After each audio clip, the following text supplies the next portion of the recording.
Before Pink Floyd became lasers, pyramids, and dads testing their speakers, they were basically Syd Barrett's strange little art project. And yes, that sounds illegal to say, because most people meet Pink Floyd through The Dark Side of the Moon, Wish You Were Here, or The Wall. Huge albums. Serious albums. Albums that make people say things like, "You really have to hear it on vinyl," and then vanish for 43 minutes. But the original Pink Floyd was a very different beast.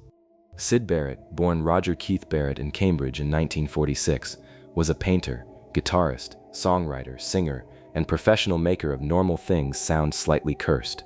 In 1965, he became part of the lineup with Roger Waters, Nick Mason, and Richard Wright.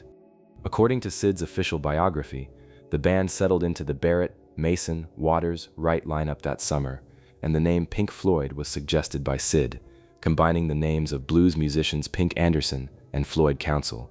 So yes, he did not just join Pink Floyd. He helped name the machine. And early on, Syd was the machine's weird little engine. Pink Floyd's first major identity was not the stadium rock monument we know now.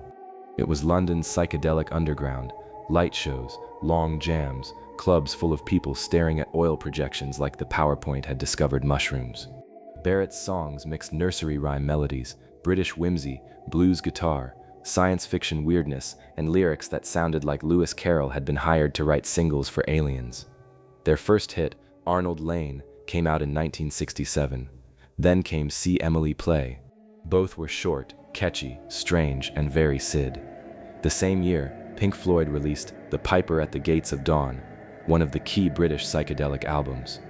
While the Beatles were making Sgt. Pepper's Lonely Hearts Club Band, Pink Floyd were over in Abbey Road, making music that sounded like a children's book had fallen into a black hole. That was Syd's genius. He made weirdness feel melodic. He could write a pop hook, then surround it with sounds that made the room feel like it had changed shape. But the story gets darker, and this is where the myth often gets lazy. People reduce Syd Barrett to a simple rock tragedy. Genius takes too much acid, loses his mind, disappears. That version is clean, dramatic, and extremely convenient. It is also too simple. By 1967 and 1968, Barrett was clearly struggling. His behavior became unreliable in performance and in the studio. There was heavy drug use around him, yes, but there were also pressures from fame, touring, mental health, and a music industry that was not exactly built around care plans and emotional support.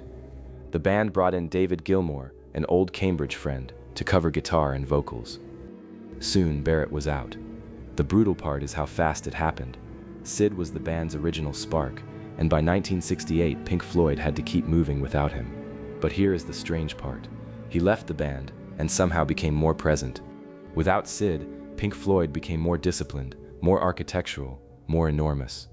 Roger Waters pushed the band toward concepts, alienation, madness, absence, systems, and walls, both literal and emotional.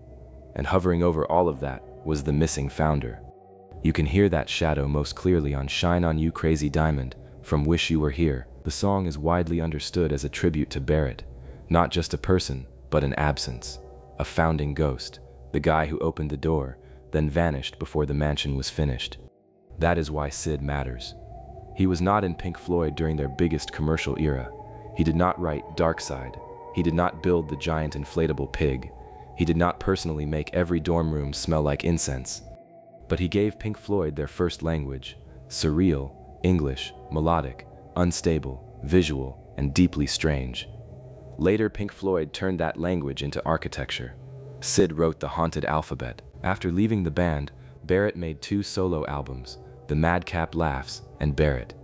They are fragile, odd, funny, beautiful, and sometimes hard to listen to, like hearing songs being assembled in real time by someone standing half in the room and half somewhere else. Eventually, he withdrew from public life, returned to Cambridge, painted, gardened, and lived mostly outside the machine he helped create.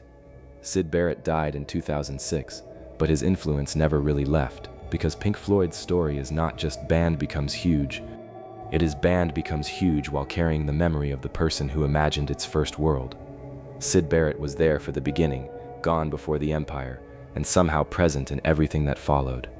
The ghost did not create all of Pink Floyd, but he created the doorway.